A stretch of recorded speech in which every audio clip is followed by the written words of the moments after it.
Oh, okay. Both of you, thank you so much for speaking with me. I loved season one and season two. So what I wanted to know first, starting off with Zach as Matthew, it was kind of you nuanced people to death, and so we know about that. Wait a So second, wait a second. Sorry, my computer's on the fritz. Will you say that one more time? I apologize.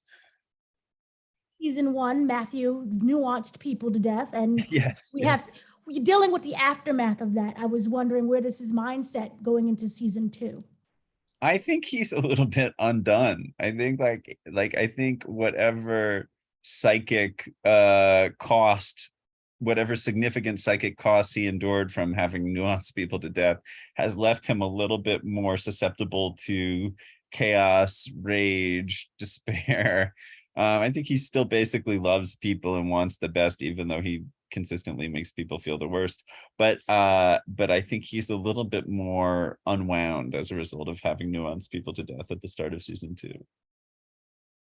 You, Lenora, as Billy, I was wondering, you are Ryan's right hand woman. And so you've watched his development, which is actually in the very first episode in the first season. How has his development kind of impacted or affected your character coming into season two? Oh, good question. I think that her witnessing Ryan's development, which is a lovely diplomatic way of putting it, I think she has softened a little bit, to be honest. I think she is kind of warm to him. I don't think she'd admit that, but she's warm to him, and she's become to really rely on their dynamic, that they kind of balance each other out. And I think she has a respect for what he brings to their duo, that she may be the brains, but he clearly has a way with delivering this information and managing people that she lacks. So I think at the end of season one, you see her turn to him, knowing that they're going to have to manage this together, that she is not alone in it, and she can't do it on her own, but she also recognizes he can't do it without her. So I think that's he earns her respect, I think. You know that the trip is now extended even further than the what we thought was a couple of 6 months. So I was wondering for both of your characters, now knowing that there are possibility of maybe years in space, how does that kind of affect both of your decision making? I think for Matt, it makes him more impatient about the baloney. I think he just feels like, well, if we're gonna live in a horrifying future, let's get on with confronting it and not live in this kind of pleasing but unsustainable fantasy world. So yeah, I think it's kind of like let's just like rip the mask off and show the shrieking skeleton face underneath. That's even scarier than the mask. Yeah, and I would say Billy's the complete opposite. She's running around trying to put everyone's mask back on, saying, we've got to stay up here for 8 years, so let's keep a lid on it. I think she's trying to, the fact that they're staying up there for so long, she's trying to keep the food supply, she's trying to keep the peace, she's trying to keep everyone afloat, and clean up after everybody. So you've got all that kind of conflict of people, of how they would deal with something like that. But her motivation is definitely practical now that she knows this information. I was wondering for your character, for Lenora, for Billy, should we start seeing maybe a different side, maybe more of a selfish approach? I don't know if it's selfish, but we haven't actually seen the show, but Zach's reminded me that as season two kind of unfolds, you do see a bit more of a human side to Billy, a bit of the personal life that she left back on Earth, and a bit of the emotion that carries with it. She's definitely someone we see on the ship. She considers herself at work. So she's definitely in her, work mode, practical mode, and she sees herself as someone there to serve the ship, I think.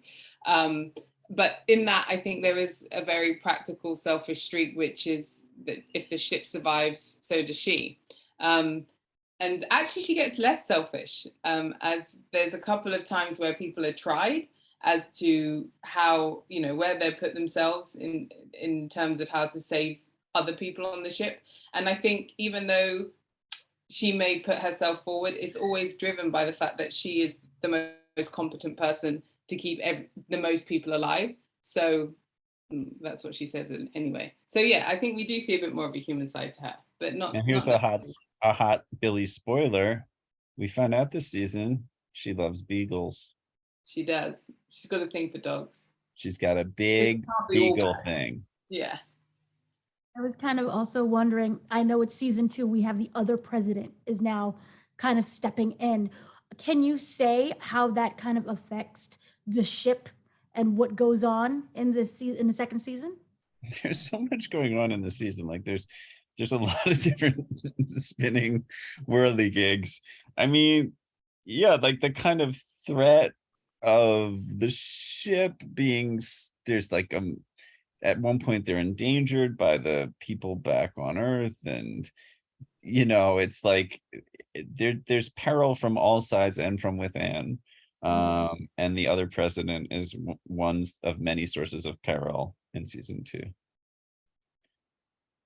And now I love the comedy from it. And it also feels, I know that it's some ad-lib parts. I was wondering, how do you kind of keep the story, in focus, but you bring ad-libs, but also with the ad-libs, it also feels like it's part of that world. Can you talk about kind of balancing between the two?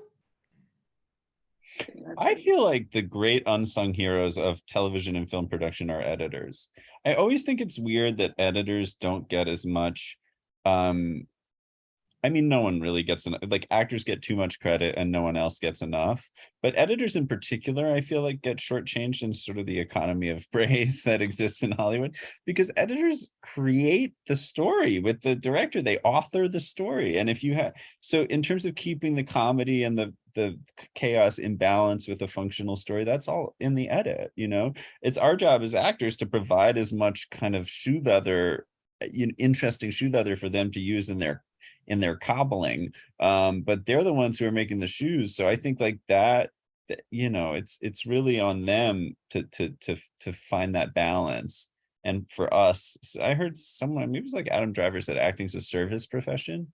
I thought that was a good thought. Like you're sort of trying to bring, so you're like a waiter, you're like bringing people what they're ordering and hoping they like it, and maybe you're bringing something else from the kitchen that on the house that they didn't know that they might like, but that they might end up enjoying, and I think improv is that like extra macaroon from I've gotten lost. I'm hungry. I'm talking about macaroons and cobblers, and that's a surefire sign to shut up.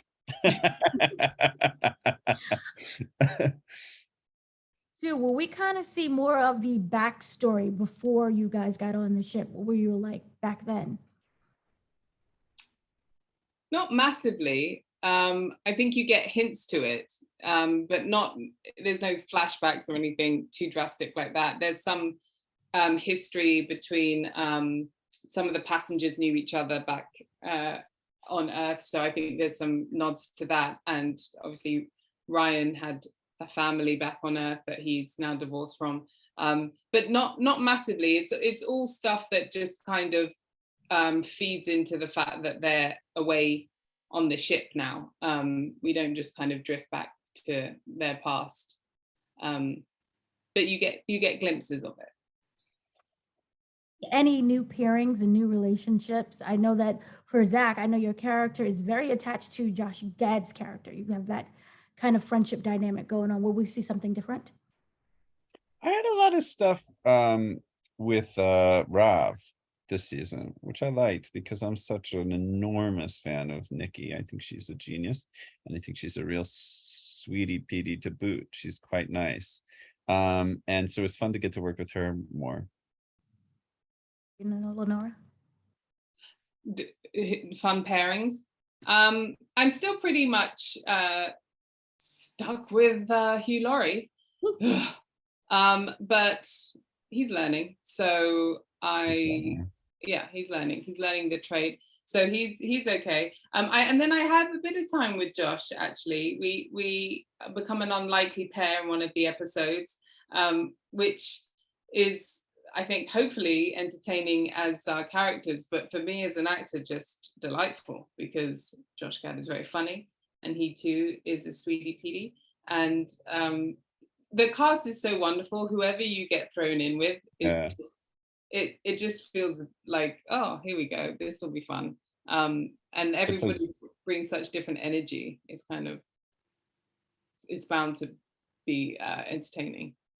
If you imagine like speed dating in a room full of like smoking hot cobblers who have all cooked delicious macaroons, that is like, you can't go wrong. And that's what the show is, if nothing else. Kind of lastly, does Billy and Matt really believe in Ryan? Do you guys think he can really pull this off? No, Matt becomes quite skeptical of Ryan and in fact hostile to him. And then fluctuates back and forth between fondness and suspicion. And I think Billy, I don't know if she believes in Ryan. She just knows she has to work with Ryan, so she's going to make it work. I don't think she spends much time believing in things. She does things. Yeah. Wonderful. Thank you so much, both of you. Thank I you. really loved season 2. Thank you. Thank you. Thank you. Lovely to meet you. Nice to meet you.